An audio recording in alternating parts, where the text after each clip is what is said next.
In 1972, Paul Draper first found the Lytton Springs vineyard up here in Dry Creek Valley.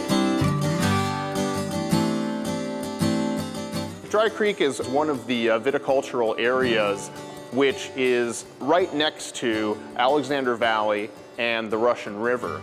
The vineyard at Lytton Springs is actually divided into two parts, which we call Lytton East and Lytton West. Lytton East are where the oldest vines are. They're here surrounding the winery, and it's a very unique site. It is one of the oldest vineyards still in production in California. The vines are well over 100 years old, and it's a classic example of a mixed varietal vineyard. It's what we call a field blend. The vineyard is planted and interplanted with about 70% Zinfandel, another 15% is Petite Syrah, and then in lesser proportions you have Carignan, Mataro, Alicante Bouschet. So with Zinfandel brings the fruit, it brings the ripeness, Carignan maintains the acidity, and Petite Syrah is what brings the color, the tannin, and the structure.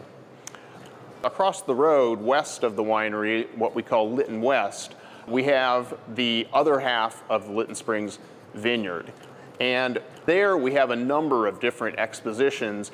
Over the years, we actually planted certain blocks which were planted just to specific varietals.